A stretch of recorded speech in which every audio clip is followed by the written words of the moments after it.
Salam sepak bola, teman-teman netizen atau warganet yang saya hormati semuanya. Welcome back ke konten terbaru dari channel YouTube Triple B. Dan di konten terbaru hari ini saya ingin membahas tentang berita yang lagi trending, bahkan sudah viral hingga pagi hari ini, yakni tentang pernyataan Sintayong di konferensi pers jelang pertandingan babak semifinal malam hari ini antara Indonesia versus Uzbekistan di Piala Asia U23. Bahwa dia yakin atau optimis membawa timnas Indonesia bermain di Olimpiade yang akan diselenggarakan di Perancis, tepatnya di kota Paris, pada bulan Juli nanti.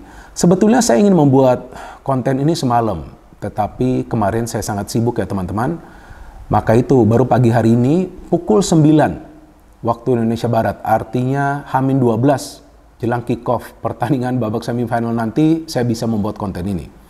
Nah, yang menarik kan bahwa berita tentang Sintayong ini sekarang mulai viral ya.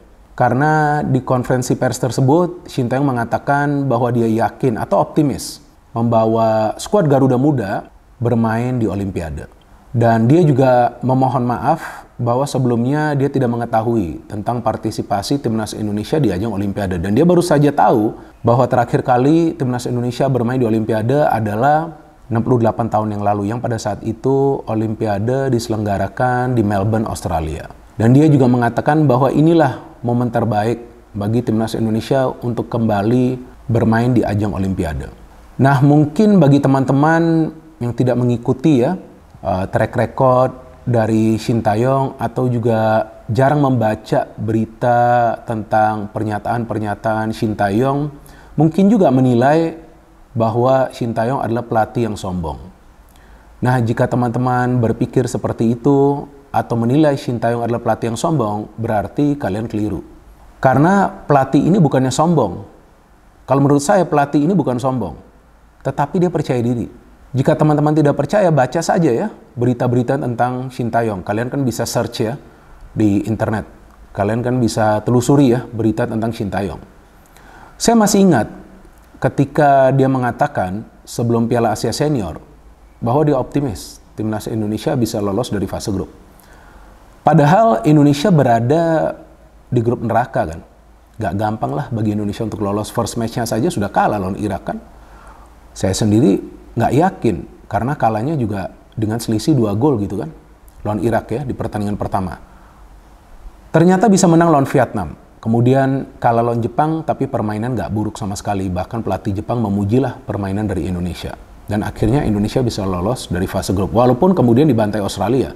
Tapi kan intinya dia optimis dari awal bahwa Indonesia bisa lolos dari fase grup. Dan setelah itu, jelang Piala Asia U23 ini kan yang lebih menarik lagi kan.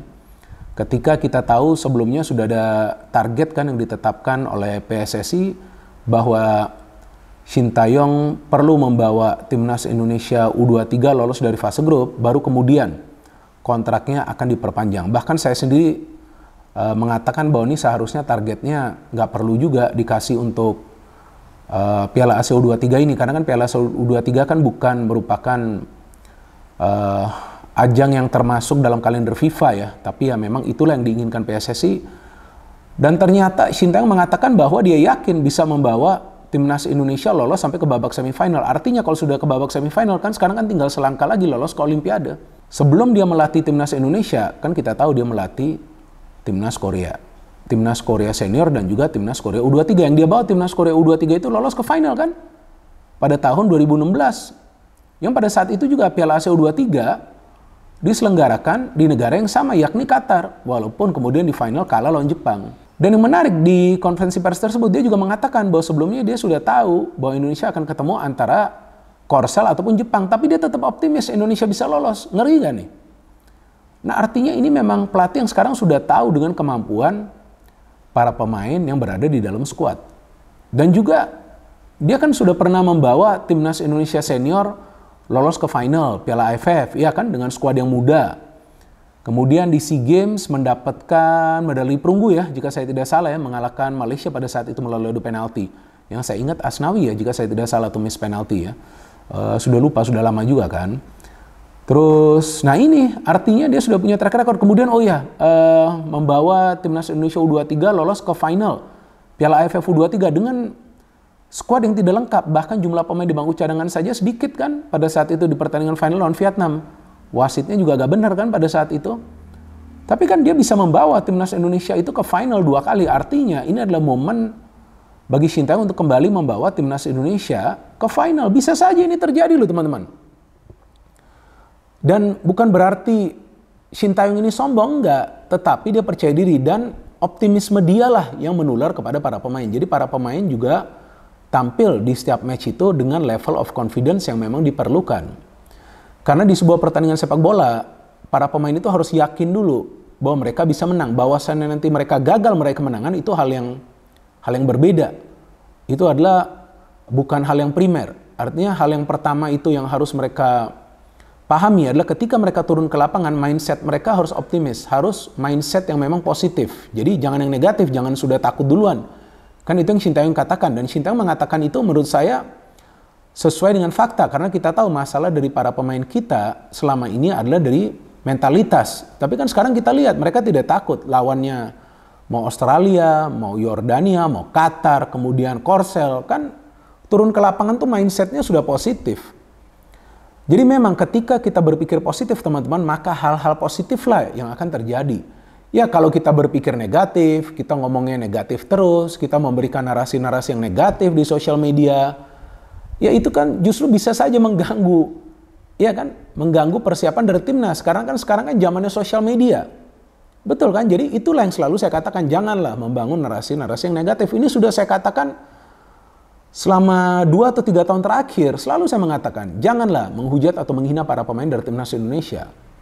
Karena sebelumnya itu kan mereka menjalani proses. Sekarang kan progresnya sudah ada, walaupun menurut saya baru 50%. Ya kan, ini baru 50% nih progresnya. Masih ada sisa 30% lagi. Kalau 100% kan nggak mungkin, nggak ada tim yang perfect. Ya kan, semua tim itu ada kelemahan atau kekurangannya masing-masing. Jadi ya ada 30% lagi nih yang harus dicapai oleh Sintayong bersama para pemain.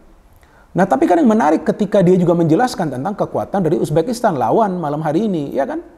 Ini menarik loh, dia mengatakan bahwa Uzbekistan bisa lolos sampai ke semifinal, bahkan belum kemasukan gol karena mereka mampu membangun transisi yang positif dan negatif sama baiknya. Artinya cepat membangun counter attack dan cepat recover lagi ke posisi masing-masing. Nah ini artinya pelatih ini sudah tahu kekuatan dari Uzbekistan. Dan sebetulnya feeling saya, mungkin feeling saya salah, tapi kan biasanya feeling saya benar ya. Feeling saya, Sintayong sebetulnya sudah mengetahui juga kelemahan dari Uzbekistan, tapi kan nggak mungkin dia mengatakan itu di konferensi pers kan, nggak mungkin dong. Itu kan secara internal pasti dia sudah menjelaskan kepada para pemain.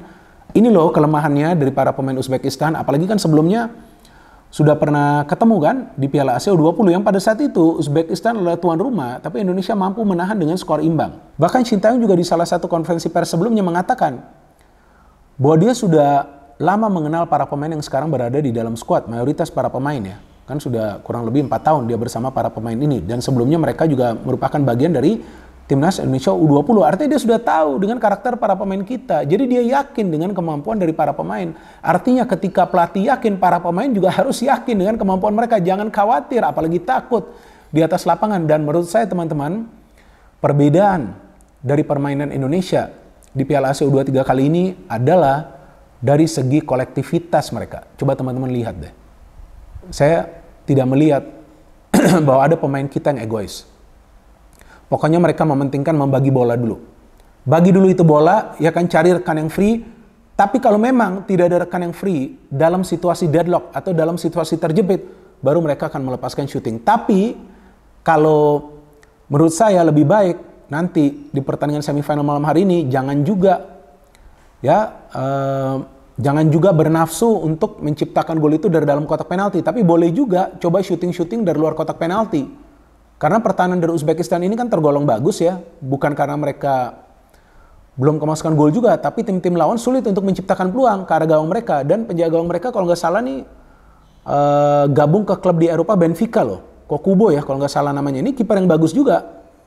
Jadi dia saves-nya memang nggak banyak, tapi beberapa saves yang dia lakukan itu ada peluang emas dari para pemain tim lawan. Jadi kalau bisa shooting juga dari luar kotak penalti seperti yang Struijk lakukan lawan Korea Selatan. Dan saya melihat ada satu tren di Piala Asia U23 ini bagi timnas kita, yaitu ketika unggul lebih dulu, ya kan? Ketika unggul lebih dulu, timnas gak kalah. Jadi memang Ya mereka semangat kebersamaannya ini bagus. Itu yang saya katakan, jadi sinergi antara pemain, pelatih dan federasi lagi bagus, ya udah gak perlu diganggu lagi ini.